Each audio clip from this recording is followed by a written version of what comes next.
எல்லோரும் முழங்கால் படியிட்டு ஆண்டவருடைய சமூகத்தில் ஜெபிக்க போகிறோம். இந்த பரிசுத்தமான ஓய்வு நாளுக்காக ஆண்டவருக்கு நன்றி சொல்வோம். கடந்த 5 மாதங்கள் நம்மை ஆண்டவர் பாதுகாத்திருக்கிறார், நம்மை பராமரித்திருக்கிறார். அதற்காக அவருக்கு நன்றி சொல்வோம்.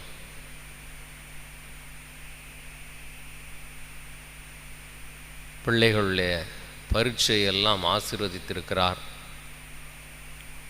அடுத்த மேல் படிப்புக்கு செல்லும்படி என் ஆண்டவர் இரக்கம் பாராட்டியிருக்கிறார். அதற்காக நன்றி சொல்வோம்.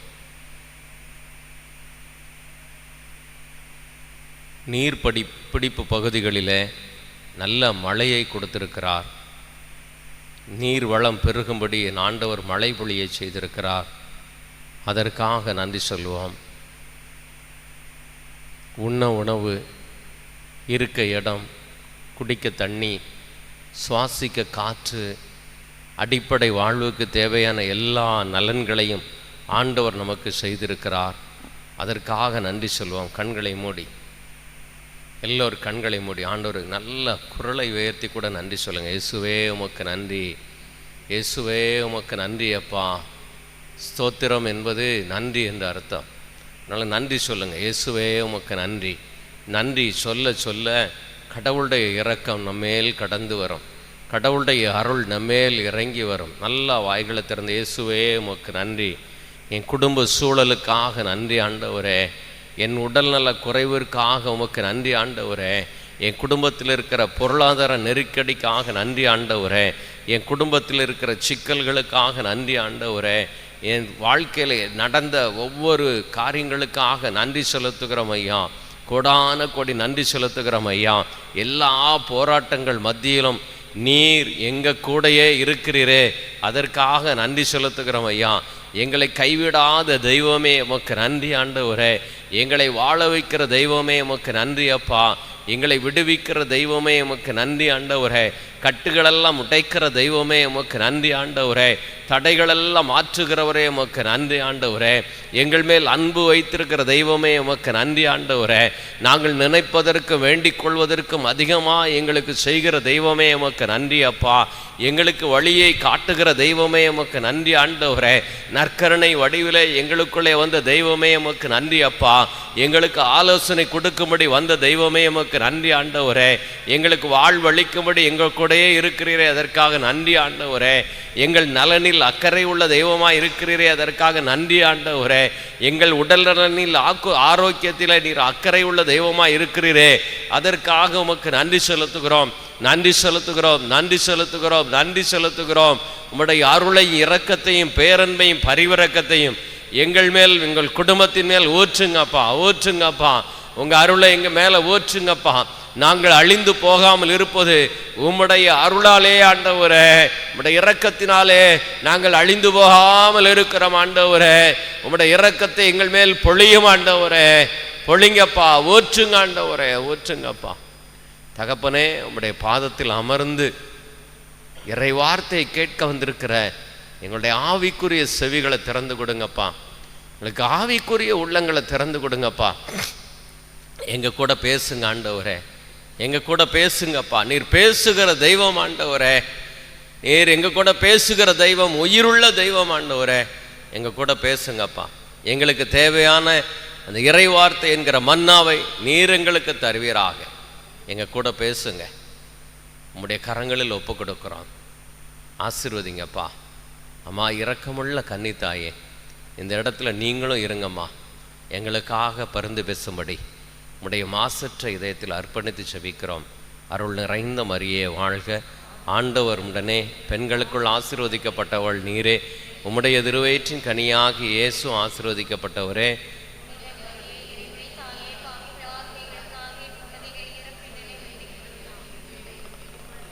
ஆமென். Praise the lord. கைகளை உயர்த்தி ஹல்லேலூயா, ஹல்லேலூயா, ஹல்லேலூயா. இயேசுவே நன்றி, இயேசுவே ஸ்தோத்திரம், மரியே வாழ்க. ஹல்லேலூயா, ஹல்லேலூயா. எல்லோரும் அமர்ந்து கொள்ள. எனக்கு அருமையானவர்களே, இந்த ஞாயிறு என்ன ஞாயிறு? விண்ணேற்பு ஞாயிறு. நேற்று உங்களுக்கு திருப்பலியிலே பங்கு பெற்று இப்போ ஆண்டவருடைய பாதத்தில் இந்த பரிசுத்தமான ஓய்வு நாளில் ஆண்டவருடைய பாதத்தில் அமர்ந்து அவருடைய வார்த்தையை கேட்பதற்காக நாம் இந்த இடத்துல கூடியிருக்கிறோம். Price the Lord. ஹல்லேலூயா, ஹல்லேலூயா, ஹல்லேலூயா. இந்த நாளிலே நாம் தியானிக்கக்கூடிய வேத பகுதியானது சீராக்கின் புஸ்தகம் 7வது அதிகாரம் 10வது இறை வார்த்தையை எடுத்து வாசியுங்கள். சீராக்கின் புஸ்தகம் 7வது அதிகாரம் 10வது இறை வார்த்தை. எல்லாரும் எடுத்துக்கிட்டோம்.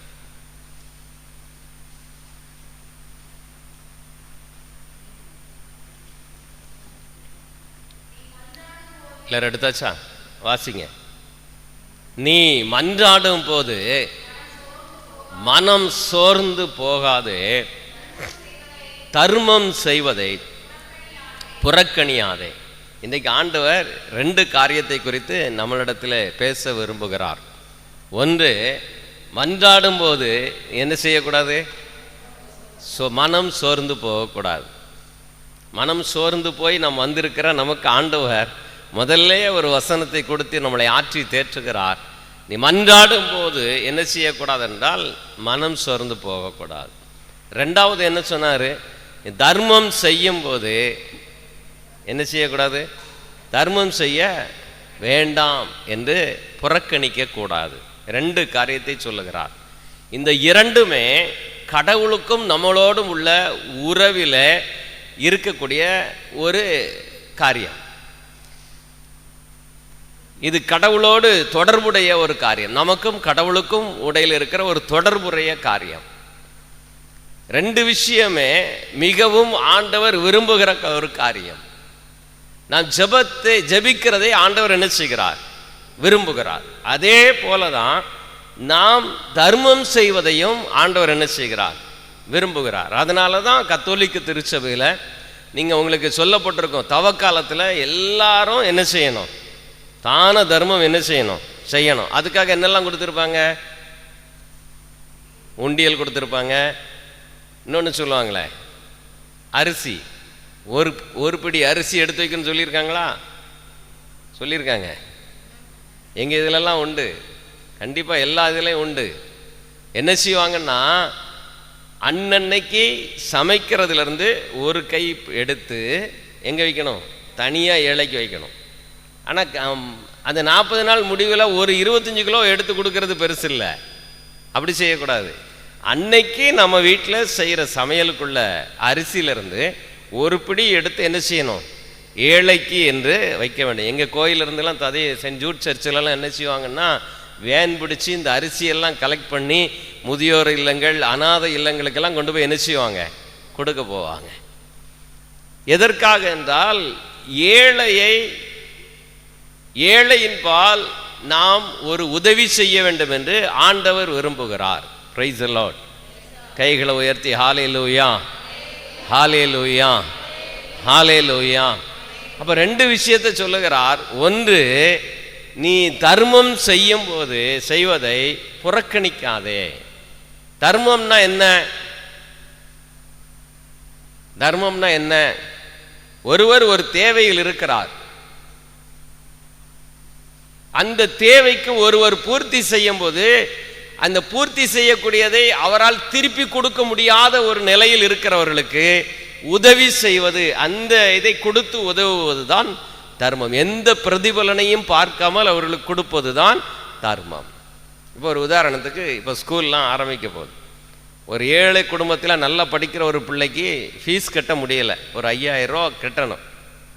இப்போ உங்களில் ஒருத்தர் என்ன செய்றீங்க? பார்க்குறீங்க, 5000 ரூபா கொடுத்தா அந்த குடும்பத்தால் என்ன செய்ய முடியாது? திருப்பி தர முடியாது. அப்போ என்ன செய்யணும் அப்படின்னா, இந்த பணத்தை எந்த பிரதிபலனும் எதிர்பார்க்காம அந்த பிள்ளைக்கு ஃபீஸ் கட்டுறீங்க, அது ஒரு தர்மம். இதை நீங்கள் என்ன செய்யக்கூடாது? புறக்கணிக்க கூடாது, வேண்டாம் என்று சொல்லக்கூடாது. உங்களுக்கு ஆண்டவர் அநேக இடங்களிலே அநேக சூழல்ல இப்படிப்பட்ட சூழலை ஆண்டவர் உங்களுக்கு உருவாக்குவார். ஏதோ ஒரு சூழல்ல நீங்க பஸ் ஸ்டாண்ட்ல நிற்கும் போது கூட ஒருத்தர் வந்து கேட்க வரலாம், இல்ல நீங்க இருக்கிற இடத்துல உறவுகள் மத்தியிலே உடன் பிறந்தவர்கள் மத்தியிலேயோ இல்ல உங்களுடைய பங்குலையோ இப்படிப்பட்ட ஒரு சூழ்நிலையில் இருக்கிற ஒரு குடும்பத்தை உங்களுக்கு காட்டுவார் ஆண்டவர். அதை நீங்க என்ன செஞ்சிடக்கூடாது, புறக்கணிக்க கூடாது. எதற்காக என்றால் நீ ஏழைகளுக்கு உதவி செய்ய வேண்டும் என்று ஆண்டவர் விரும்புகிறார். ஆகவேதான் அதே சீராக்கின் புஸ்தகம் 7வது அதிகாரத்தில் 32வது இறை வார்த்தை என்ன சொல்லுகிறது, எடுத்து வாசியுங்க. அழகா சொல்லுகிறார் பாருங்கள், ஏழைகளுக்கு நீ தாராளமாய் கொடு. அதுக்காக நீங்க உங்ககிட்ட இருக்கிறதுல இருந்து நிறைய அள்ளி கொடுக்கணும் வேண்டாம். உங்களால எவ்வளவு முடியுமோ அந்த உதவியை நீங்க யாருக்கு செய்யணும், ஏழைகளுக்கு செய்ய வேண்டும். வாசிங்க, மறுபடி வாங்க, கொடு, இதனால் இறை ஆசீர் முழுமையாக உங்களுக்கு வந்து சேரும். அப்ப கடவுள் ஏழைகளுக்கு நீங்க உதவி செய்வதை ஆண்டவர் என்ன செய்கிறார் என்றால் விரும்புகிறார்.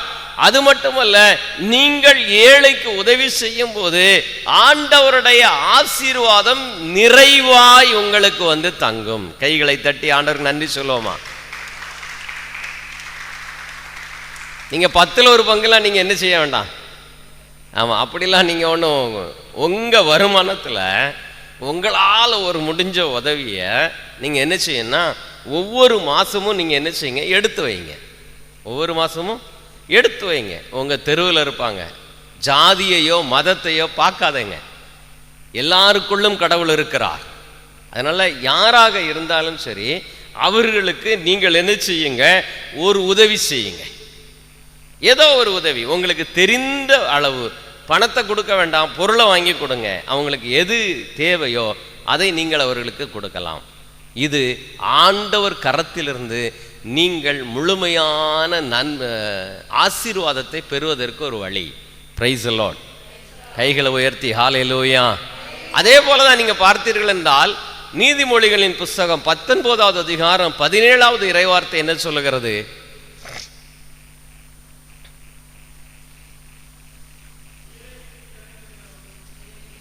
நீதிமொழிகளின் புஸ்தகம் 19வது அதிகாரம் 17வது இறைவார்த்தை. ஏழைக்கு இறங்கி கடன் கொடுக்கிறவன் இருக்கா, உதவி செய்கிறவன் இருக்கா? கடன் வேற. நீங்க எதுக்கு கொடுக்குறீங்க? கடன் கொடுத்தா என்ன செஞ்சிருவான், அவன் திருப்பி தரணும். அவன் திருப்பி தரணுங்கிற நோக்கத்துல தான் நம்ம கடன் கொடுக்கிறோம். ஆனா ஆண்டவர் என்ன சொன்னார்னா, ஏழை மேல் இரக்கம் கொண்டு உதவி செய்கிறவர் ஆண்டவருக்கு கடன் கொடுக்கிறான். அப்ப நல்லா தெரிஞ்சுக்கங்க, ஒரு ஏழை கஷ்டப்படுகிறான் என்று தெரிந்திருந்து அவர்களுக்கு உங்களால் முடிந்த உதவியை, ஒரு பணமா இருக்கலாம், இல்ல அரிசியா இருக்கலாம், இல்ல உங்க உடையா இருக்கலாம், இல்ல நேரமா இருக்கலாம், இல்ல உங்களுடைய அன்பா இருக்கலாம், இல்ல உங்களுடைய உடல் உழைப்பு உங்களுக்கு தேவைப்படலாம். எதுவா இருந்தாலும் சரி, நீங்கள் அவர்களுக்கு செய்யும் போது, அந்த ஏழைகளுக்கு நீங்கள் செய்யும் போது, அது யாருக்கு செய்கிறதாய் ஆண்டவர் பார்க்கிறார்? யாருக்கு? ஆண்டவருக்கே கடன் கொடுத்தவர்கள். ஆண்டவருக்கே. எப்படி? ரூபா கொடுக்கறதுனால இல்ல, உங்க உடல் உழைப்பு அவங்களுக்கு செய்யலாம். ஒருவேளை ஒருத்தர் மருத்துவமனைக்கு போக முடியல, கூட்டிட்டு போறதுக்கு ஆள் இல்லை, அப்படிப்பட்ட ஒரு நிலையில் இருக்கிற ஒருத்தர் இருக்காரு அப்படின்னா, நீங்க உங்க உடல் உழைப்பை அவர்களுக்கு கொடுத்து, உங்க நேரத்தை ஒதுக்கி அவங்க கூட பயணம் செய்து அவர்களுக்கு மருத்துவமனைக்கு கூட்டிட்டு போய் அவங்களுக்கு எல்லாம் பார்த்து அவங்களை வீட்டில் கொண்டு வந்து விடுறதும் ஒரு உதவி. பணம் கொடுப்பது மட்டும் அல்ல. அன்பில்லாத ஒரு குடும்பம் இருக்கு, அந்த குடும்பத்தை நீங்க அன்பு செய்யுங்க, அந்த அன்பை வெளிப்படுங்க, அது ஒரு உதவி.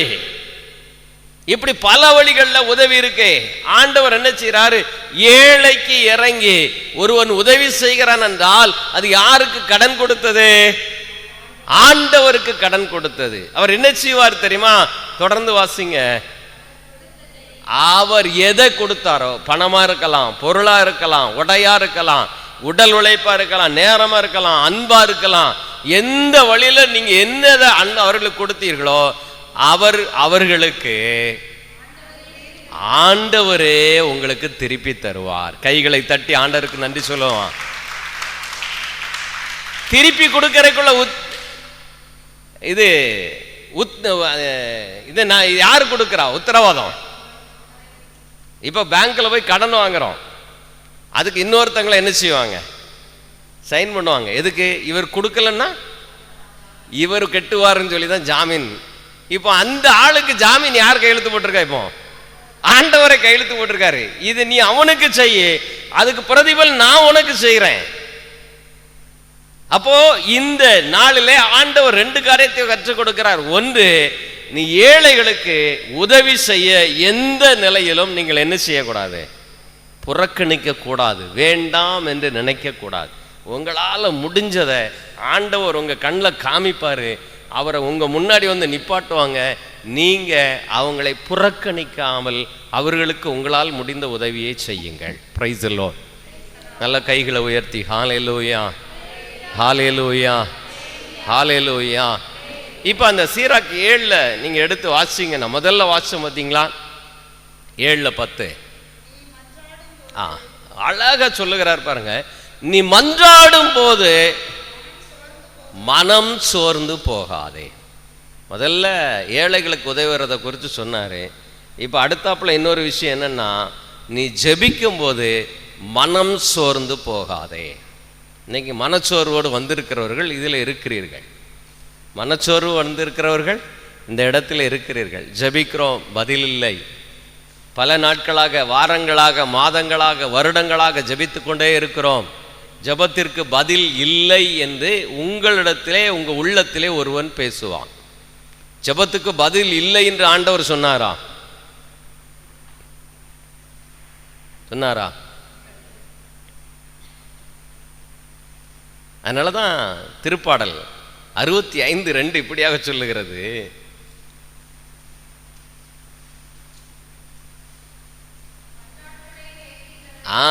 மன்றாட்டுக்களை கேட்கின்றவரே, ஜெபத்தை கேட்கிற கடவுள். இந்த பைபிள்ல கடவுளுக்கு பல பெயர்கள் உண்டு, பல பெயர்கள் உண்டு. மன்னிக்கிறவர், அன்பு செய்கிறவர், விடுவிக்கிறவர், குணப்படுத்துகிறவர், பாதுகாக்கிறவர், அரவணைக்கிறவர் என்று பல பெயர்கள் உண்டு. இந்த திருப்பாடல் ஆசிரியர் கடவுளுக்கு ஒரு அழகான ஒரு பெயரை வைக்கிறார். அவர் பெயர் என்ன? மன்றாட்டுக்களை, என் ஜெபத்தை கேட்கிறவர் என்கிற பெயர் வைக்கிறார். அடுத்ததுல 66:20 என்ன சொல்லுது? என் மன்றாட்டை புறக்கணியாத கடவுள் போற்றி. மன்றாட்டை புறக்கணியாத கடவுள் போற்றி அப்படின்னா என்ன? என் ஜெபத்திற்கு பதில் இல்லை என்று என் ஆண்டவர் சொல்ல மாட்டார். அப்ப நான் ஜெபிக்கிறேன், என் ஜெபத்துக்கு பதில் இல்லை என்று யாரும் என்ன செய்யக்கூடாது? சொல்லக்கூடாது. காலதாமதம் ஆகும். ஜெபத்திற்கு பதில் கிடைக்கிறதுக்கு கால தாமதம் ஆகுமே தவிர ஜெபத்திற்கு பதில் இல்லை என்று என் ஆண்டவர், நற்கருணை ஆண்டவர் ஒரு நாளும் சொல்ல மாட்டார். ஹல்லேலூயா, ஹல்லேலூயா. அவர் வாக்கு மாறாதவர். அவர் சொன்னதை கட்டாயம் செய்து முடிக்கிற தெய்வம். அவர் ஜெபத்தை கேட்கிற தெய்வம். அது மட்டுமல்ல, அவர் ஜெபத்திற்கு பதில் தருகிற தெய்வம். எல்லாம் நமக்கு தெரியும். ஆனால் நம் ஜெபத்திற்கு பதில் வருவதற்கு காலதாமதம் ஆகும்போது மனதிலே நமக்கு சோர்வு ஏற்படுகிறது. மனதிலே பல குழப்பங்கள் ஏற்படுகிறது, பல கேள்விகள் ஏற்படுகிறது. போராட்டம் எப்படி வரும்? நம்ம ஜெபத்திற்கு தடைகள் எப்படிலாம் வரும் தெரியுமா? தானியேலின் புஸ்தகத்தில் நீங்க எடுத்து பார்த்தீர்கள் என்றால், நீங்க எடுத்து வாசிக்க வேண்டாம், வாசிச்ச நேரமாயிடும். தானியேல் ஆண்டவர் முன்பாக ஜெபிக்கும் போது அங்கு ஆண்டவர் என்ன செய்து விட்டார் என்றால் பதில் கொடுத்து விட்டார். அதை பெற்றுக்கொண்டு கபிரியேல் தூதன் என்ன செய்கிறாரு? கொண்டு வந்துகிட்டு இருக்கிறார். கொண்டு வரும்போது எத்தனை நாட்கள் அங்கே போர் நடந்தது தெரியுமா? பாரசீக அரசின் மூலம் வந்து பிசாசின் சேனைகள் வந்து 21 நாள் மேல என்ன செஞ்சுக்கிட்டு இருக்கு? சண்டை நடந்தது. அப்ப நம்ம ஜெபத்தை கொண்டு வரும்போது அநேக தடைகள் இருக்கிறது. நமக்கு நாமே தடைகளை விதித்துக் கொண்டிருக்கிறோம். நமக்கு நாமே கட்டுகளை வைத்துக் கொண்டிருக்கிறோம். நான் ஜெபிக்கிற ஜெபத்திற்கு பதில் வருகிறது. அது வரும்போது தடைகள் நிறைய இருக்கிறது. அந்த சுற்றி இருக்கிற தடைகளை நாம் முதல்ல அறிந்து கொள்ள வேண்டும். மனிதர்கள் மூலமாய் தடைகள் வரும், பிசாசின் மூலமாய் தடைகள் வரும். ஏன்? நம்மளே அவிசுவாசம் அடைஞ்சாலே நம்ம வாழ்க்கையில ஜெபத்திற்கு ஒரு தடை, பதில் வருவதற்கு ஒரு தடை.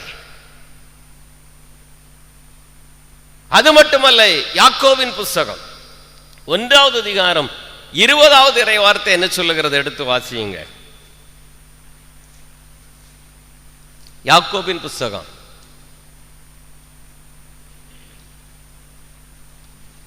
1:20. ஏனெனில் மனிதனுடைய சினம் கடவுளுக்கு ஏற்புடைய செயல்கள் நிறைவேற தடையா இருக்கிறது. ஏதாவது புரியுதா? ஒரு மனிதனுடைய சினம், கோபம் கடவுளுக்கு ஏற்புடைய செயல் நிறைவேறுவதற்கு தடையா இருக்கிறது. நாம் இந்த உலகத்தில் ஜெபிச்சுக்கிட்டே இருக்கோம், ஆண்டவரே என்னை ஆசீர்வதியும், என் தேவைகள் சந்திக்கப்படட்டும் என்று ஒவ்வொரு நாளும் ஆண்டவருடைய சமூகத்தில் ஜெபிச்சுக்கிட்டே இருக்கோம். ஆண்டவர் நம் ஜெபத்தை அவர் ஏற்றுக்கொண்டு அது தனக்கு ஏற்புடையதா ஏற்றுக்கொண்டு நம்மை ஆசீர்வதிக்கும் போது என்ன நடக்கும்? வீட்டில் சண்டை நடக்கும், கோபம் வருகிறது, எரிச்சல் வருகிறது. இதுவே என் ஜெபத்திற்கு முதல் என்ன இருக்கு? தடை. என் ஜெபத்துக்கு பதில் இன்னும் வரலையே என்கிற கேள்வி நமக்குள்ள இருக்க தவிர, இந்த ஜெபம் என்னிடத்தில் வருவதற்கு என்ன தடை இருக்கிறது, இந்த தடையை நான் எடுத்து மாற்ற வேண்டும் என்கிற எண்ணம் நமக்குள்ளே வராது. இந்த சிந்தை நமக்குள்ள என்ன செய்யாது? வராது. ஏனென்றால் பிசாசு என்ன செய்வான் என்றால், ஆண்டவருடைய கரத்திலிருந்து நன்மையை நாம் பெற்றுக்கொள்ள கூடாது என்பதில் மிகவும் வைராக்கியமாய் போராடக்கூடியவன். அதனாலதான் தானியேல் ஜெபிக்கும் போது ஆண்டவருடைய சமூகத்திலிருந்து பதில் கிடைத்து விட்டது. அதை பெற்றுக்கொள்வதற்கு அவ்வளவு போராட்டத்தின் மத்தியில தான் அவர் என்ன செய்கிறார்? கொண்டு வந்து கொடுக்கிறார்.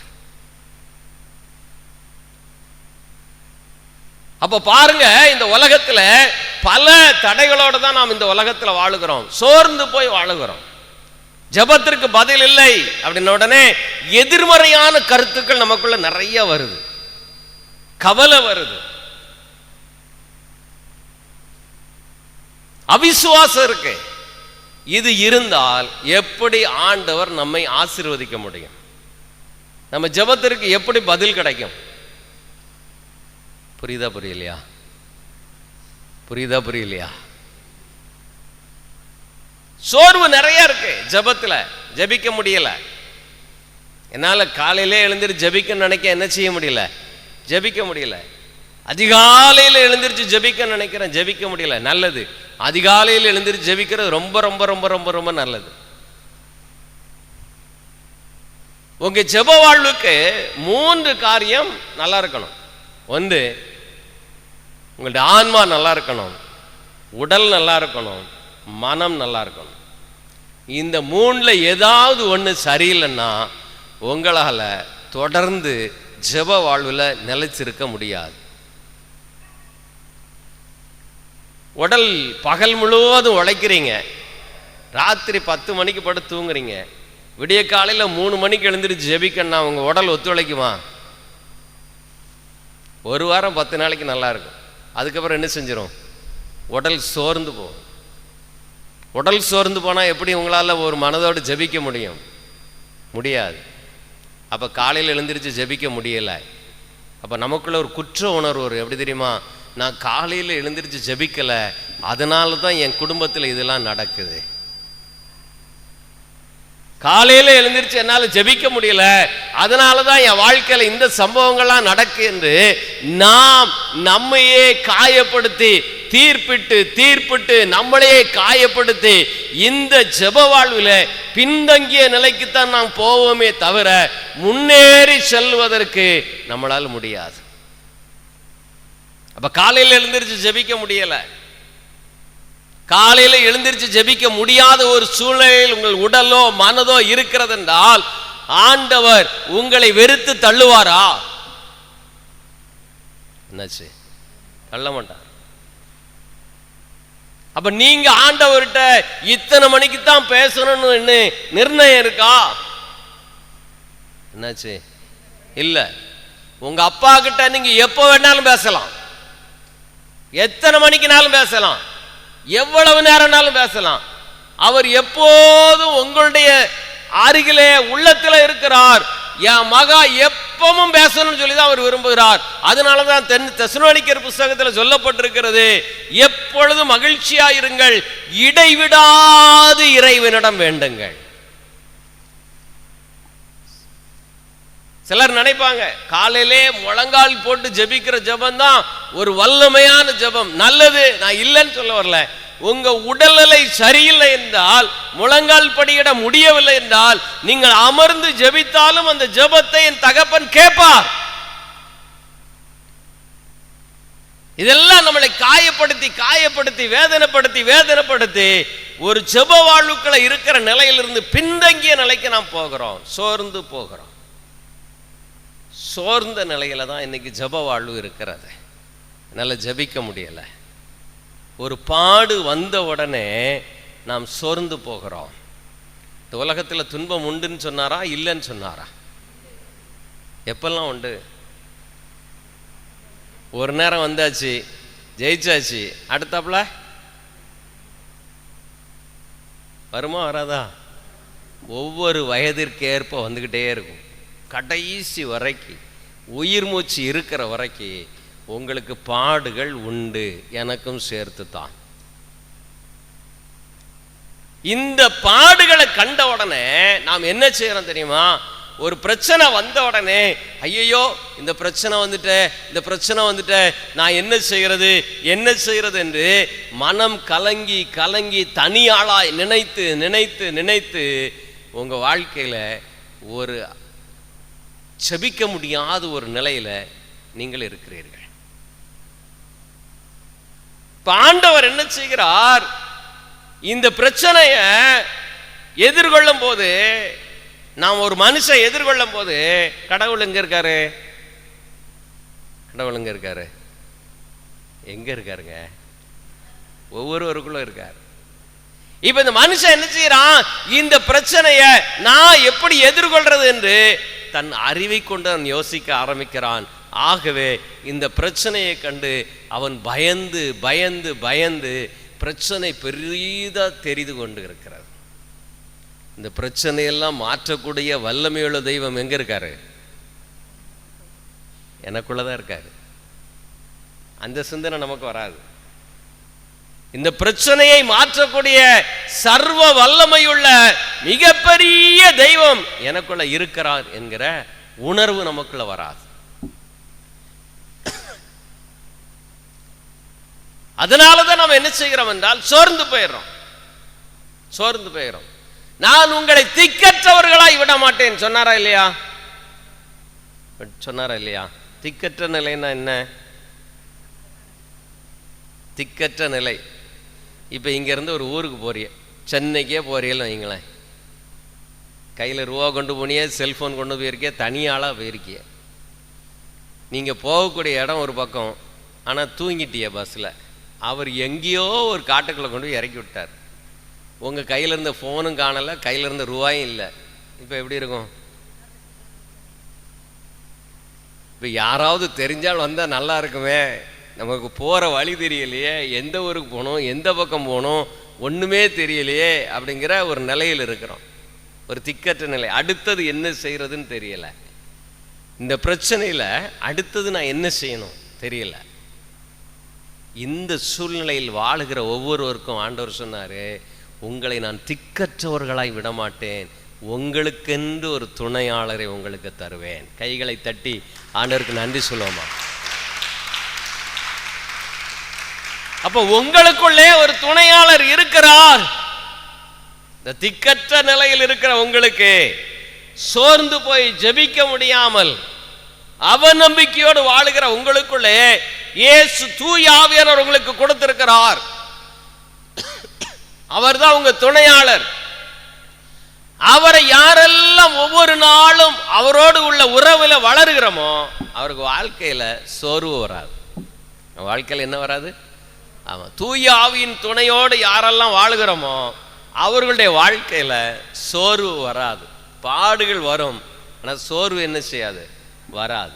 Price the lord. கைகளை உயர்த்தி ஹல்லேலூயா, ஹல்லேலூயா, ஹல்லேலூயா. எலியாவுக்கு ஒரு சோர்வு வந்துச்சு. என்ன சோர்வு? பாகால் இறைவாக்கினர்கள் எல்லாரையும் கூப்பிட்டாங்க.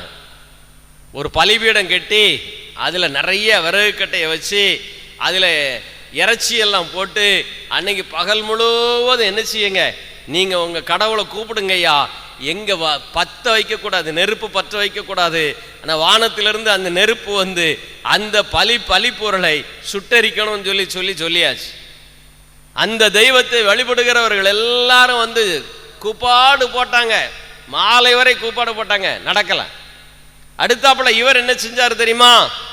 இவர் அதே போல பலிபீடத்தை இவரே கட்டி எழுப்பி விறகு கட்டைகளை வச்சு அதுக்கு மேல இறைச்சி துண்டை வைத்து அதுக்கு மேல 3 நேரம் தண்ணியை ஊற்றி அதனுடைய படைச்சால்கள் எல்லாம் தண்ணீராயில் நிரம்பியது. ஆண்டவர் இடத்துல ஜெபித்தார். ஜெபிச்ச உடனே வானத்திலிருந்து அக்கினி இறங்கி அந்த பலிப்பொருளை சுட்டெரித்தது. படிச்சிருக்கீங்களா?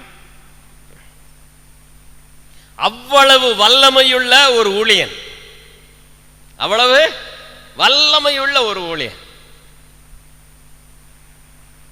இசபேல் என்கிற ஒரு அரசி நாளைக்கு இதே நேரத்தில் உன்னை கொலை செய்வேன் என்று சொன்ன உடனே பயந்து ஓடிட்டார்.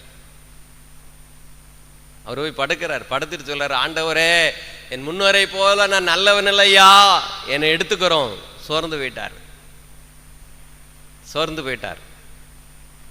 எனக்கு அருமையானவர்களே, தேவ தூதனை வந்து தட்டி எழுப்பி உனக்கு சாப்பாடு இருக்கு, சாப்பிடு அப்படிங்கிறார்.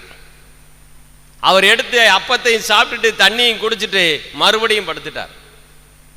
மறுபடியும் எழுப்பி நீ சாப்பிடு அப்படின்னாரு. சாப்பிட்ட உடனே அவர் பலன் அடைந்தார். மீண்டும் அவர் எழுந்து தன் வழியிலே நடக்க ஆரம்பித்தார். எனக்கு அருமையானவர்களே, அன்றைக்கு கொடுத்த அந்த அப்பமும் தண்ணீரையும் விட இன்றைக்கு நாம் உட்கொள்ளுகிற உணவு அழிந்து போகாத உணவு, நம்மை பலப்படுத்துகிற உணவு, வாழ்வளிக்கிற உணவை ஒவ்வொரு திருப்பலியிலும் பங்கு பெறுகிறோமே. ஆண்டவரே தன்னுடைய உடலை நமக்கு கொடுத்திருக்கிறாரே, அவரை உட்கொள்ளுகிற நமக்கு பலன் கிடைக்குமா கிடைக்காதா? அப்ப நம்ம நம்பிக்கை எப்படி இருக்குன்னு யோசிச்சு பாருங்க. அப்ப பாடுகள் வரும்போது நற்கருணை ஆண்டவர் எனக்குள்ள இருக்கிறார், இது வாழ்வு தருகின்ற உணவு, இது முன்னோர் உண்ட உணவு போன்று அல்ல, இது என்றுமே சாகாமல் இருக்கக்கூடிய உணவு, நித்திய வாழ்வை கொடுக்கிற உணவு, நிலை வாழ்வை கொடுக்கிற உணவு. இந்த உணவை உண்போர் என்றுமே சாக மாட்டார் என்று பைபிள் சொல்லுகிறது. அப்ப இவ்வளவு வல்லமையுள்ள தெய்வம், இந்த நற்கருணை ஆண்டவரை உட்கொண்டிருக்கிற நாம் சோர்ந்து போகலாமா? ஆண்டவர் நமக்கு இன்னொரு காரியத்தின் மூலமாய் நமக்கு ஆண்டவர் எடுத்து ஒரு விளக்கத்தை கொடுப்பாராக. எடுத்து வாசியுங்கள் என் அருமையான சகோதர சகோதரிகளே.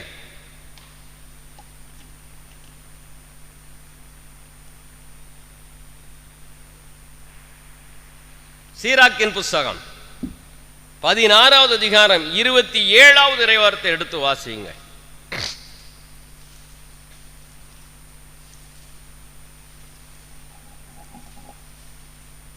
சீராக்கின் புஸ்தகம் 16வது அதிகாரம் 27வது இறைவார்த்தை எடுத்தாச்சா?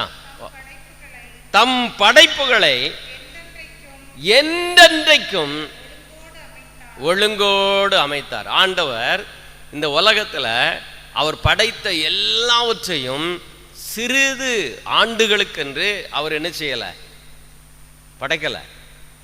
என்றென்றைக்கும் ஆண்டவர் என்றைக்கு உலகத்தை தோன்ற செய்தாரோ அன்றிலிருந்து இந்த உலகம் முடியும் வரை அது எப்படி அமைத்திருக்கிறார் என்றால், படைப்புகளை என்றென்றைக்கும் ஒழுங்கோடு இருக்கும்படி அதை அமைத்திருக்கிறார். அவற்றின் செயற்களங்களை அந்த படைப்பினுடைய களங்கள், அதனுடைய செயல்பாடுகள் எல்லாம் ஒரு சந்ததிக்காக ஆண்டவர் செயல்படுத்தவில்லை. நல்லா தெரிஞ்சுக்கங்க. காற்று ஒரு 5 தலைமுறைக்கு மட்டும் காற்று வீசட்டுன்னு சொல்லி வச்சிருக்காரா? இல்ல. சூரியன் ஒரு 100 தலைமுறைக்கு மட்டும் இருக்கட்டும் சொல்லி வச்சாரா? இல்ல. அவர் படைச்ச எல்லா படைப்புகளும் எப்படி படைச்சிருக்காரு பாத்தீங்களா? அந்த அந்த வரிய வாசிங்க. அவற்றின் செயற்களங்கள் எல்லா தலைமுறைக்கும் வகுத்தார். அப்போ இந்த உலகம் முழுவதும் இந்த எத்தனை தலைமுறையானாலும் அத்தனை தலைமுறைக்காகவும் ஆண்டவர் இயற்கையை அமைத்திருக்கிறார். கைகளை தட்டி ஆண்டவருக்கு நன்றி சொல்லுவோமா? நல்ல உற்சாகத்தோடு, நல்ல முழு பலத்தோடு. முதல்ல இருந்து அந்த வசனத்தை வாசிங்க. தம் படைப்புகளை என்றென்றைக்கும் ஒழுங்கோடு அமைத்தார். அவற்றின் செயற்களங்களை எல்லா தலைமுறைக்கும் வகுத்தார். அவற்றிற்கு பசியும் இல்லை, நல்லா தெரிந்து கொள்ளுங்கள், சோர்வும் இல்லை. தங்கள் பணிகளில் இருந்து அவை தவறுவதும் இல்லை. ஆண்டவர் இந்த இயற்கையை வச்சு நம்மகிட்ட காமிக்கிறார். தொடக்கத்திலிருந்து இந்த உலகம் அழியும் வரைக்கு இயற்கையை ஆண்டவர் படைத்திருக்கிறார். ஒரு குறிப்பிட்ட சந்ததிக்காக அல்ல, எத்தனை தலைமுறை இருக்கிறதோ அத்தனை தலைமுறைக்காகவும் தான் இந்த உலகத்தை என்ன செய்தார், படைத்திருக்கிறார். தன் இயற்கைகள் எல்லாவற்றையும் அவர் படைப்பு எல்லாமே படைத்திருக்கிறார். இந்த படைப்பில் என்ன இல்லையா, சோர்வு பசியும் இல்லை, அதுக்கு சோர்வும் இல்லை. நல்லா தெரிஞ்சுக்க. காற்று வீசுது, மாசு இல்லாம தான் அந்த காற்றை ஆண்டவர் படைத்தார். அப்படிதானே? காற்றுல மாசு இல்லாமல் இருந்தது. மனுஷன்தான் அந்த காற்றை என்ன செஞ்சது, மாசுபடுத்திட்டான். இப்ப இந்த காற்று என்ன நினைக்குது, நான் இவனுக்கு நல்லது தானே செஞ்சேன், அவனுடைய சுவாசத்துக்கு, அவனுடைய வாழ்க்கைக்கு, அவனுடைய உடலுக்கு, ஆரோக்கியத்திற்கு எல்லாத்துக்கும் நல்லதா தானே நான் காற்று வீசினேன், என்ன போய் இப்படி மாசுபடுத்திட்டானே, மாசுபடுத்திட்டார்களே என்று காற்று என்ன செஞ்சிடும், சோர்வுற்றால் என்ன நடக்கும்?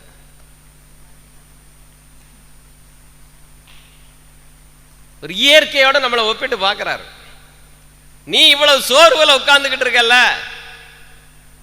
ஜெபத்திற்கு பதில் காலதாமதம் ஆன உடனே உனக்குள்ள இவ்வளவு சோர்வு வருது. அப்போ மனிதனால் மாசுபடுத்தப்பட்ட காற்று, அதற்கு சோர்வு வந்தால் நம்ம நிலை என்ன? புரியுதா புரியலையா? சூரியன் பார்க்குது, பகல் முழுவதும் வெளிச்சம் கொடுக்கிறேன். மனித உடலுக்கு, உயிரினங்கள், பயிர்களுக்கு, எல்லாவற்றிற்கும், மரத்துக்கு தேவையான சக்தி எல்லாம் சூரியன்ல இருந்து கிடைச்சிக்கிட்டே இருக்கு. இது நான் நல்லது தானே செஞ்சேன். ஆனா இந்த மனுஷன் என்ன செஞ்சிட்டான், இவ்வளவு தூரத்தில் இருக்கிற அந்த சூரியன்ல என்ன செஞ்சிட்டான், ஓசோன் படலத்தில் என்ன செஞ்சிட்டான், விழுந்துட்டா. இப்ப சூரியன் பார்க்குது, எனக்கே இப்படி பண்ணிட்டானே, நம்ம கொஞ்ச நாள் சோர்வா இருந்தா எப்படி இருக்கும் அப்படின்னு நினைச்சா நம்ம நிலை என்ன? நம்ம நிலை என்ன? இப்படி ஒவ்வொன்றையும் நீங்க பார்த்தீங்கன்னு சொன்னா, இயற்கை சோர்வுற்றால் மனிதன் வாழ முடியாது. கடவுளால் படைக்கப்பட்ட எல்லாம், மனிதனை தவிர எல்லாம் கடவுளுக்கு அப்படியே கீழ்ப்படுகிறது. எல்லாம் அப்படியே கீழ்ப்படுகிறது. அவர் இயற்கையிலேயே ஒவ்வொரு காலகட்டங்களிலே ஒவ்வொரு திசைகளில் இருந்து காற்று வீசுவதற்காக வைத்திருக்கிறார். அது அதுபடியே நடந்துகிட்டே இருக்கு. ஒவ்வொரு காலகட்டங்களிலே மழை எந்தெந்த பகுதிகளில் மழை பெய்ய வேண்டும் வைத்திருக்கார், அது அதுபடி செஞ்சுக்கிட்டே இருக்கு. ஆனால் கடவுளுடைய சாயலாய் படைக்கப்பட்ட அந்த மனிதன் மட்டுமே கடவுளை எதிர்த்து நின்று வாழுகிறான். கடவுளுக்கு கீழ்ப்படிவதில்லை, கடவுளை மதிப்பதில்லை, கடவுளை மறுதளித்து கடவுளை எதிர்த்து நின்று வாழுகிற ஒரே ஒரு உயிரினம் மனிதன் மட்டுமே. மீதி எல்லா படைப்புகளும் என்ன செய்யுதுன்னா கடவுளுக்கு கீழ்ப்படுகிறது. அவற்றிற்கு சோர்வு இல்லை, பசி இல்லை. ஆனால் மனுஷனுக்குள்ள மட்டும்தான் என்ன இருக்கிறது என்றால் சோர்வு வருகிறது.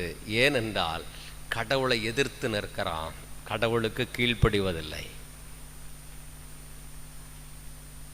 Price the lord. கைகளை உயர்த்தி ஹல்லேலூயா, ஹல்லேலூயா. இயேசுவே நன்றி, இயேசுவே ஸ்தோத்திரம். ஹல்லேலூயா, ஹல்லேலூயா, ஹல்லேலூயா, ஹல்லேலூயா. ஒரே ஒரு காரியத்தை பார்த்துட்டு நாம் அடுத்தாப்புல என்ன செய்ய போகிறோம் என்றால் ஜெபிக்க போகிறோம். விடுதலை பயணத்திலே 17வது அதிகாரத்தை நீங்கள் வீட்டில் போய் வாசிங்க. அதில் வாசிக்க வேண்டாம். வாசித்தீர்கள் என்றால் அங்கே இஸ்ரேல் மக்களுக்கும் அமலேக்கியர்களுக்கும் இடையிலே ஒரு போர் நடந்தது. வாசிருக்கீங்களா? போர் நடந்தது. அப்போது யாரெல்லாம் ஆண்டவர்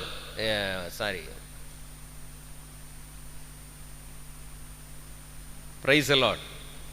ஹல்லேலூயா, ஹல்லேலூயா, ஹல்லேலூயா. அந்த போரை வழி நடத்துறதுக்கு யாரை வச்சாரு? மோசே. யோசுவாவை என்ன செஞ்சாரு? தலைமை எடுத்து நடத்து அப்படின்னார். நீ தலைமை எடுத்து நடத்த இந்த போரை நானும் ஆரோனும் ஊரும் நாங்கள் ஜெபிக்கிறோம் என்றார்.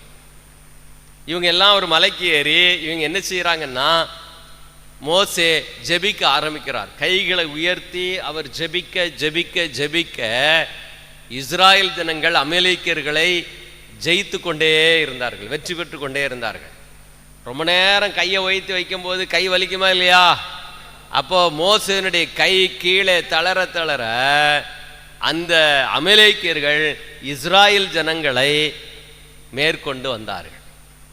இதை பார்த்துக்கிட்டு இருந்த ஆரோனும் கூரும் என்ன செஞ்சாங்க தெரியுமா? நம்ம தலைவருக்கு இவ்வளவு பெரிய வேதனை இருக்கே என்று அவர் ஒரு இடத்துல உட்கார வச்சு அவருக்கு முதுகுக்கு கல்லை வச்சு வலது கையை ஒருத்தரும் இடது கையை ஒருத்தரும் தூக்கி என்ன செஞ்சுக்கிட்டாங்க? பிடிச்சுக்கிட்டாங்க. அப்போ இவருக்கு ஜெபிக்கும் போது உடல் என்ன செய்யுது? சோர்வு அடையுது. இங்கே சோர்வு அடையும் போது யார் ஜெயிச்சுக்கிட்டு இருக்கா? எதிராளி ஜெயிச்சுக்கிட்டு இருக்கான். அப்போ நம்ம ஜெப வாழ்வில் சோர்ந்து போனால் யார் ஜெயிச்சுக்கிட்டு இருக்கான்னு நல்லா தெரிஞ்சுக்கங்க. இந்த சோர்வை உள்ளே கொண்டு வருவது பிசாசு. இந்த சோர்வை உள்ள கொண்டு வந்துட்டான்னா ஆண்டவர் கையிலிருந்து உங்களுக்கு கிடைக்கக்கூடிய இந்த ஆசீர்வாதத்தை மிகப்பெரிய தடையை உண்டு பண்ணி இந்த நன்மையை பெற்றுக்கொள்ளக்கூடாது என்பதற்காக இந்த சோர்வை நமக்குள்ளே என்ன செய்கிறான்? விதைக்கிறான். இப்ப யார் ஜெயிப்பா? நம்ம குடும்பத்தில் இப்ப யார் ஜெயிச்சுக்கிட்டு இருக்கா? பதில் வர மாட்டேங்குது. பதில் வர மாட்டேங்குது. ஏன்னா நிறைய சோர்வோட தான் உட்காந்துக்கிட்டு இருக்கோம். ஜெபிக்கன்னு ஆசை இருக்கு, ஆனால் என்ன செய்ய முடியல? ஜெபிக்க முடியல. ஏன்னா அவ்வளவு உள்ள அழுத்தங்கள் இருக்கு. இந்த சூழ்நிலையில் நீங்கள் வாழ்வது ஆண்டவருக்கு விருப்பமில்லை. அதனால தான் ஆண்டவர் இன்றைக்கு இந்த மனச்சோர்வில் இருந்தும் பிசாசினுடைய தந்திரங்களில் இருந்தும் உங்களை விடுவிப்பதற்காக என் ஆண்டவர் உங்களை அழைத்திருக்கிறார். கைகளை தட்டி ஆண்டவருக்கு நன்றி சொல்லும். நல்ல உற்சாகத்தோடு, நல்ல முழு பலத்தோடு. எனக்கு அருமையானவர்களே, அன்றைக்கு அவர் சோர்ந்து போகும்போது 2 பேர் கையை பிடிச்சு என்ன செஞ்சுட்டாங்க? தூக்கி பிடிச்சிட்டாங்க, ஜெயிச்சிட்டாங்க. இப்போ நம்ம சோர்ந்து போகும்போது நம்மளுக்கு கையை பிடிச்சு தூக்குறதுக்கு யார் வாரா? வீட்டில் உள்ள பிரச்சனையை வெளியே சொல்ல முடியுமா? சொல்ல முடியுமா? அவ்வளவு இருக்கு. இப்போ எப்படி கையை தூக்கி இன்னொருத்தர் கூப்பிட்டு இங்கே வா, என் வீட்டில் உள்ள பிரச்சனையை இப்படி சொல்லுன்னா இவங்க என்ன செய்கிறாங்க? இப்போ நல்ல ஒரு ஆவிக்குரியவங்களா இருந்தாங்கன்னா என்ன செய்ய மாட்டாங்க? வெளியே சொல்ல மாட்டாங்க. இவங்க வீட்டில் இப்படி ஒரு பிரச்சனை இருக்குன்னு சொல்ல மாட்டாங்க. தனி ஜபத்தில் இருந்து அந்த குடும்பத்துக்காக போராடுவாங்க. நான் எல்லாரையும் குறை சொல்லலை, தவறாக புரிஞ்சுக்கிட வேண்டாம். ஆனால் சிலருக்கு தெரிஞ்சதுன்னா அது அப்படியே சொல்லி சொல்லி ஊர் பூரா என்ன செஞ்சிடும்? பரவிடும். அப்போது நம்ம குடும்பத்தில் உள்ள பிரச்சனைகளை எல்லார்ட்டையும் என்ன செய்ய முடியாது? சொல்ல முடியாது. இப்போ எனக்கு துணை நிற்கிறதுக்கு யார் இருக்கா? இப்பதான் நம்ம என்ன நினைக்கிறோம்? இந்த பிரச்சனையில நான் தனியாளாக இருக்கிறேன் என்று நமக்குள்ளே ஒரு உணர்வோடு தான் வாழ்ந்துகிட்டு இருக்கோம். இந்த சூழ்நிலையில நான் எப்படி செய்ய? உடனே நம்ம அறிவு என்ன செய்யணும்? ஏதாவது ஒரு ஊழியனை கூப்பிட்டு ஜெபிக்க சொல்லுவோம் அப்படின்னு சொல்லி உடனே சிந்தனையில ஒரு ஊழியக்காரனை கொடுப்பாங்க. ஊழியர்கிட்ட சொல்லி ஊழியர்கிட்ட ஜெபிக்க சொல்லுவாங்க. நல்லது, நான் இல்லைன்னு சொல்ல வரல, ஆனா அதை விட மேலானது ஒன்று இருக்கிறது. ரோமையரின் புஸ்தகம் எடுத்து வாசியுங்க. 8வது அதிகாரம் 26 28 வரை எடுத்து வாசியுங்க. கொஞ்சம் சீக்கிரம் எடுத்து வாசிங்க. எல்லாரும் எடுத்துக்கிட்டீங்களா? இவ்வாறு தூய ஆவியார் நமது வலுவற்ற நிலையில், இது நல்லா தெரிஞ்சுக்கங்க, இந்த சோர்ந்து போய் துவண்டு போய் வெளியே எழுந்திருக்க முடியாம, ஜெப வாழ்வுல எழுந்திருக்க முடியாம, ஜெபிக்க முடியாம, மனம் சோர்ந்து போய் காயப்பட்டு இருக்கிற நமக்கு ஆவியானவர் எவ்வளவு அழகாக சொல்லுகிறார். மறுபடியும் வாசிங்கள். இவ்வாறு தூய ஆவியானவர் நாம எந்த நிலையில் இருக்கிறோமோ அந்த வலுவற்ற நிலை, உடல் நல குறைவா இருக்கலாம், மனசுல வேதனையோடு இருக்கலாம், ஆவியில பலன் இல்லாமல் இருக்கலாம், ஏதோ ஒரு நிலையில நீங்கள் என்ன செய்கிறீர்கள் என்றால் பலவீனப்பட்டு இருக்கிறீர்கள். இந்த நிலையில் நமக்கு துணை நிற்கிறார். இந்த உலகத்துல யாருமே சொல்லாத ஒரு காரியத்தை ஆண்டவர் தூய ஆவியானவர் உங்களுக்கு சொல்லுகிறார். நான் உன் கூட இருக்கிறேன். எப்போ? உன் பலவீனத்துல. என்ன பலன் இல்லை, செபிக்க முடியல, உன் கூட தான் இருக்கிறார். இந்த கடன் பிரச்சனையில இருந்து மீள முடியல, உன் கூட தான் இருக்கிறார். இந்த தீராத வியாதியிலிருந்து என்னால வெளியே வர முடியல, உன் கூட தான் இருக்கிறார். எவ்வளவு பெரிய அவமானங்கள் இருந்தாலும் சரி, உங்க கூட யார் இருக்காரு? தூய ஆவியார் இருக்கிறார். உங்களுடைய பலவீனங்களிலே உங்களுக்கு உதவி செய்ய ஒருவர் இருக்கிறார். மறந்துடாதீங்க, நான் தனி ஆள் என்று நீங்கள் நினைக்க கூடாது. நான் தனி ஆள் என்று, மறுபடியும் இந்த வசனத்தை வாசிங்க. இவ்வாறு தூய ஆவியானவர் நம்முடைய பலவீனத்தில் வலுவற்ற நிலையில நமக்கு துணை நிற்கிறார். ஏனென்றால் எதற்காக, எப்படி நாம் இறைவனிடம் வேண்ட வேண்டும் என்று நமக்கு தெரியும். ஏனென்றால் அவ்வளவு நெருக்கத்தில் இருக்கிறோம், அவ்வளவு பாடுகளில் இருக்கிறோம், ஜபிக்க முடியல, துக்கம் தொண்டை என்ன செய்யுது? அடைக்குது, என்னால் ஜபிக்க முடியல, அவ்வளவு போராட்டம் இருக்கிறது. ஒன்றுக்கு மேல ஒன்று வந்ததுனால ஜபிக்க முடியாம சோர்ந்து போய் இருக்கிற நமக்கு எப்படி ஜபிக்கணும் தெரியல. அதனாலதான் அவர் கூட இருக்காரு. மறுபடியும் 2வது உள்ளதை வாசிங்க. இல்ல அதுக்கு அடுத்தது வாசி. ஏனெனில் எதற்காக இந்த பிரச்சனை, எந்த காரியத்துக்காக, இந்த போராட்டத்தில் எப்படி ஜெபிக்கணும் என்று தெரியாமல் இருக்கிற நமக்கு தூய ஆவியானவர் சொல் வடிவம் பெற முடியாத தம்முடைய பெருமூச்சுகளிலால் நமக்காக பரிந்து பேசுகிறார். கைகளை தட்டி ஆண்டவருக்கு நன்றி சொல்லுவோமா? இந்த வேதனையும் நெருக்கடியும் கவலையும் கண்ணீரும் அவமானமும் என்னால் ஜெபிக்க முடியாத நிலையில இருக்கிறீங்களே, பெருமூச்சு விடுகிறீர்களே, அந்த பெருமூச்சை கொண்டு கூட என் தேவ ஆவியானவர் உனக்குள்ளிருந்து பரிந்து பேசிக் கொண்டே இருக்கிறார். இதை நீங்க நம்பணும். இந்த நம்பிக்கையில நீங்க வளரணும். ஒரு இக்கட்டான ஒரு நிலையில நான் தனியாள் என்று நீங்க என்ன செய்யக்கூடாது, நினைக்க கூடாது. உங்களுக்கு ஒரு துணையாளர் இருக்கிறார். அவர் உங்களை திக்கற்றவர்களாய் விடவில்லை, உங்க கூடையே இருக்கிறார். நீங்க எங்க போனாலும் உங்க கூடையே வருகிற தெய்வம். வாசிங்க, வாசிங்க. உள்ளத்தை துருவி ஆராயும் கடவுள் தூய ஆவியாரின் மனநிலையை அறிவார்.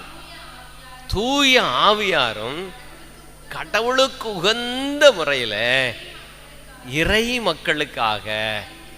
பார்த்தீங்களா, நான் இப்போ இருக்கிற மனநிலையில் ஆண்டவர்கிட்ட நான் எப்படி ஜெபிக்கணும்னு யாரு நமக்குள்ள இருந்து பேசுறா? பரிசுத்த ஆவியானவர் தான் ஜெபிக்க வைக்கிறார், ஜெபிக்க வைக்கிறார். என் அருமையான சகோதர சகோதரிகளே, சோர்ந்து போகக்கூடாது. வாழ்க்கையில் பாடுகள் வரும், துன்பங்கள் வரும், துயரங்கள் வரும். சோர்ந்து போகக்கூடாது.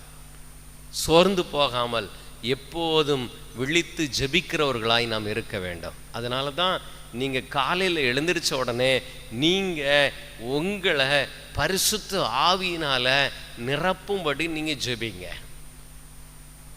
இன்றைக்கு காலையில் எத்தனை பேர் ஜெபிச்சிங்க? கையெல்லாம் தூக்க வேண்டாம், கேள்வி கேட்டு பாருங்க.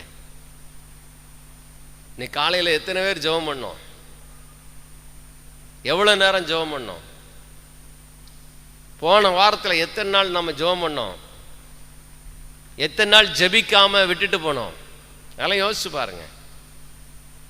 இப்படி இருந்தால் நம்மளுடைய வாழ்க்கையில் வெற்றி பெற முடியாது. ஒவ்வொரு நாளும் தூய ஆவியினால் நான் நிரப்பப்படணும், அபிஷேகம் நிறைஞ்சே இருக்கணும். தூய ஆவியானவரை நீங்க கூப்பிடும் போது என்ன செய்யுங்க? ஆவியானவரை நீங்க எனக்குள்ள வாங்கன்னு சொல்லிட்டு என் கண்களை பரிசுத்தப்படுத்துங்க. நன்மையானது நான் பார்க்கும்படி என் கண்களுக்குள்ள வாங்க. உங்க குரலை கேட்கும்படி என் செவிகளுக்குள்ள வாங்க. நன்மையானது சிந்திக்கும்படி என் உள்ளத்துக்குள்ள வாங்க. நன்மையானதை பேசும்படி என் வாய்க்குள்ள வாங்க. நன்மை செய்கிற கைகளாய் மாற்றும்படி எனக்குள்ள வாங்க. உங்க பாதையில நடக்கிற மகனாக எனக்குள்ள வாங்க ஆவியானவரே. என்னுடைய ஜென்ம சுவாபங்கள்லாம் மாறும்படி எனக்குள்ள வாங்க. அவர் எதுக்கு வராரு தெரியுமா? தூயாவியானவர் உங்களுக்கு எதுக்கு வராரு தெரியுமா? உங்களை நல்வழிப்படுத்துவதற்காக, இந்த உலகத்தினுடைய தீமையிலிருந்து உங்களை விடுவித்து ஆண்டவரோடு இணைந்து வாழ்வதற்காக கொடுக்கப்பட்டவர் தான் தூய ஆவியானவர். கடவுளுடைய சொந்த பிள்ளையா இந்த பூமியில வாழ்வதற்கு தூய ஆவியானவர் துணை இல்லாம பரிசுத்தமா இந்த உலகத்தில் கடவுளுக்கு உகந்த ஒரு வாழ்க்கை வாழ முடியாது. தூய ஆவியானுடைய பலன் இல்லாம இந்த உலகத்தில் நீங்க வாழக்கூடாது. எந்த போராட்டங்கள் வந்தாலும் அவருடைய துணையோட தான் நம்ம என்ன செய்யணும்? எதிர்கொள்ள வேண்டும். சோர்ந்து போகாதீர்கள். நிறைய சொல்லியிருக்கிறார் ஆண்டவர், சோர்ந்து போகக்கூடாதுன்னு. அநேக ஊமைகள்லாம் சொல்லியிருக்கிறார். அதனால எனக்கு அருமையானவர்களே, தூய ஆவியானவர் உங்களுக்குள்ளே இருக்கிறார். அவர் உங்களுக்கு தேற்றரவாளர், உங்கள் துணையாளர், உங்களுக்கு வழிகாட்டுகிறவர், உங்களை விடுவிக்கிறவர், நன்மை செய்கிறவர், கற்றுக் கொடுக்கிறவர், உங்கள் கூட பேசுகிறவர், உங்களை கரம் பிடிக்கிறவர், வழிகாட்டுகிறவர், உங்கள் வாழ்வுக்கு தேவையான எல்லா நலன்களையும் தருகிறவர். அந்த தூய ஆவியானவர் உங்கள் கூட இருக்கிறார். உங்களை விடுவிக்கவும், உங்களுக்கு நன்மை செய்யவும், உங்களை ஆசீர்வதிக்கவும், உங்களை குணப்படுத்தவும், உங்களுக்கு எல்லா நலன்களால் ஆசீர்வதிக்கவும் தூய ஆவியானவர் உங்களோடு கூட இருக்கிறார். உங்கள் வாழ்க்கையில் சோர்ந்து போகாதீர்கள். Price the lord. கைகளை உயர்த்தி ஹல்லேலூயா, ஹல்லேலூயா. முழங்கால் படியிடுவோமா? கண்களை மூடி, யாரும் கண்ணை திறக்க வேண்டாம். கண்களை மூடி, நற்கருணை பிள்ளைக்கு முன்பாக நான் இருக்கிறேன் என்கிற உணர்வோடு எவ்வளவு நேரம் ஆண்டவருடைய பாதத்தில் நேரத்தை செலவழித்திருக்கிறோம். ஆண்டவர் பாதத்தில் நாம் செலவழித்திருக்கிற ஒரு நேரமும் வீணாய் போகாது. அவர் பாதத்தில் அமர்ந்த எல்லோருக்கும் நன்மை கிடைத்தது. அவரை தேடி வந்த ஒவ்வொருவரையும் ஆண்டவர் ஆசீர்வதித்தார். மனநலம் சரியில்லாதவர்களுக்கு மனநலனை கொடுத்தார். ஆன்ம மீட்பு இல்லாதவர்களுக்கு ஆன்ம மீட்பை கொடுத்தார். ஆன்மாவில நலனில்லாதவர்களுக்கு நலனை கொடுத்தார். உடல்நலம் இல்லாமல் வந்தவர்களுக்கு உடல்நலனை கொடுத்தார். அதே தெய்வம் நற்கருணை பேழையில் இருக்கிற அவருக்கு முன்பாக நாம் அமர்ந்திருக்கிறோம். இந்த உலகத்திற்கு தேவையான ஆசிராலும் ஆவிக்குரிய ஆசிராலும் நம்மை நிரப்ப வல்லமையுள்ள தெய்வம். அவரை தேடி வந்திருக்கிறோம். நற்கருணை பேழையிலிருந்து 2 கைகளை நீட்டி, என் மகளே, என் மகனே, என்னை தேடி வந்திருக்கிறாய் என்று ஆண்டவர் இன்றைக்கு களிகூர்ந்து மகிழ்ந்து கொண்டிருக்கிறார். அவர் களிகூர்ந்து மகிழ்ந்து கொண்டிருக்கிறார். என்னை தேடி இத்தனை ஜனங்கள் வந்திருக்கிறார்களே, அதற்காக ஆண்டவர் மிகுந்த மகிழ்ச்சி உள்ளவராய் உங்களை பார்த்து கொண்டே இருக்கிறார். என் வாழ்க்கைக்கு என்ன தேவையோ அந்த வார்த்தையை ஆண்டவர் நமக்கு கொடுத்திருக்கிறார். அதை நீங்கள் பெற்றுக்கொள்ளுங்கள். நீங்கள் பெற்றுக்கொள்ளுங்கள். அந்த இறை வார்த்தையை பிசாசானவன் களவாடி விடாதவாறு தூய ஆவியானவரே இவர்களை முத்திரையிட்டு பாதுகாத்துக் கொள்வீராக. இயேசுவின் இரத்தத்தினால் மூடி மறைத்துக் கொள்வீராக. இந்த பிள்ளைகளுக்குள் ஊன்றப்பட்ட இந்த இறை வார்த்தை எந்த விதத்திலும் பிசாசானவன் திருடிவிடாதவாறு வேலையடைத்து பாதுகாத்துக் கொள்ளுங்கப்பா. தகப்பனே, மனம் சோர்ந்து வந்திருக்கிற இந்த பிள்ளைகளை உடைய கரங்களில் ஒப்பு கொடுக்கிறோம். தகப்பனே, அன்றைக்கு நீதியற்ற ஒரு நடுவரிடத்தில் ஒரு கைம்பெண் ஜபிக்கும் போது அவர் தொந்தரவு தாங்க முடியாமல் அவருக்கு நீதி வழங்க வேண்டும் என்று நினைத்தாரே, இந்த உலகத்தில் இருக்கிற இந்த மனுஷனை, தெய்வ பயம் இல்லாமல் இருக்கிற இந்த மனிதனே இப்படி செய்தார் என்றால், தம்மை நோக்கி அல்லும் பகலும் இடைவிடாமல் ஜெபித்து கொண்டிருக்கிற இந்த பிள்ளைகளுடைய ஜெபத்தை நீர் புறக்கணிக்கிற தெய்வம் இல்லை என்று வேதம் சொல்லுகிறது. ஆண்டவரே, இந்த பிள்ளைகளை நீங்க ஆசீர்வதிங்கப்பா. இந்த பிள்ளைகளுக்கு நல்ல ஜெப ஆவியை ஊற்றுங்க ஆண்டவரே. சோர்வின் ஆவிகள் இயேசுவின் நாமத்தினால் வெளியேறுவதாக. அவநம்பிக்கைகளையும் கவலைகளையும் வெறுமையையும் கொண்டுவருகிற பொல்லாத ஆவிகள் இயேசுவின் நாமத்தினால் வெளியேறும்படியாய் நாங்கள் ஜெபிக்கிறோம் ஐயா. தூய ஆவியானவரை இந்த பிள்ளைகளை ஆட்கொள்ளுங்கப்பா. அனல் மூட்டுங்கப்பா, அபிஷேகிங்க, அனல் மூட்டுங்க. தடைகள் மாறட்டும், கட்டுகள் உடைக்கப்படட்டும் ஆண்டவரே. எல்லா தடைகளும் இயேசுவின் நாமத்தினால் நிர்மலமாகும்படியாய் ஜெபிக்கிறோம் ஐயா. சரபாபாபாபாபாபா சரபாபாபாபா. ஆவியானவரே, அனல் கொண்டு எங்களை நிரப்புங்கப்பா. எல்லா தீமைகளும் சுட்டெரிக்கப்படுவதாக, எல்லா கட்டுகளும் உடைக்கப்படுவதாக, எல்லா பலவீனங்களும் மாற்றப்படுவதாக, எல்லா தீமையின் ஆதிக்கங்கள் இப்பொழுதே இயேசுவின் நாமத்தினால் முறியடிக்கப்படுவதாக. இயேசுவின் நாமத்தினால் விடுதலை கிடைப்பதாக. மகன் விடுதலை அளித்தால் அது மெய்யான விடுதலை என்று வேதம் சொல்லுகிறதப்பா. நற்கருணை ஆண்டவரே, நீங்க விடுதலை கொடுத்தா அது மெய்யான விடுதலை என்று வேதம் சொல்லுகிறது. இப்போது இந்த ஜனங்கள் மேல் உம்முடைய தூய ஆவியை ஊற்றுங்கப்பா, ஊற்றுங்கப்பா. விடுதலை தாங்கப்பா. நன்மை நடக்கட்டும்பா, நன்மை நடக்கட்டும்பா. சோர்வுகள் எல்லாம் மாறட்டும். ஜெப ஆவியால் நிரப்புங்கப்பா, ஜெப ஆவியால் நிரப்புங்கப்பா. ஆமேன். உள்ளம் வேதனையிலே துடித்து கொண்டிருக்கிற இந்த பிள்ளைகளுடைய உள்ளங்களை நான் பார்க்கிறேன் ஐயா. வேதனைகள் எல்லாம் மறையும்படி உள்ளத்தில் இருக்கிற காயங்கள் அநேகம் இருக்கிறது ஐயா. இந்த காயத்தினால் ஜெபிக்க முடியாமல் சோர்ந்து போய் மனம் துவண்டு போய் குடும்பங்களிலே வாக்குவாதங்களும் சண்டையும் ஏற்பட்டு கொண்டிருக்கிற இந்த நிலை மாறும்படி இயேசுவின் நாமத்தினால் நிர்மலமாகும்படியாய் நாங்கள் ஜெபிக்கிறோம். இந்த தீமைகள் வெளியேறும்படியாய் ஜெபிக்கிறோம். ஆமென் ஆண்டவரே. இந்த குடும்பங்களில் நல்ல மன அமைதி ஏற்படுவதாக, நல்ல சமாதானம் ஏற்படுவதாக. வீடு முழுவதும் கல்வாரி இரத்தம் தெளிக்கப்படட்டும் ஐயா. ஆமென். அமைதியை குலைக்க வருகிற, சமாதானத்தை குலைக்க வருகிற, நிம்மதியை குலைக்க வருகிற, அன்பை குலைக்க வருகிற எல்லா தீமையின் ஆவிகளும் இயேசுவின் நாமத்தினால் வெளியேறுவதாக, வெளியேறுவதாக.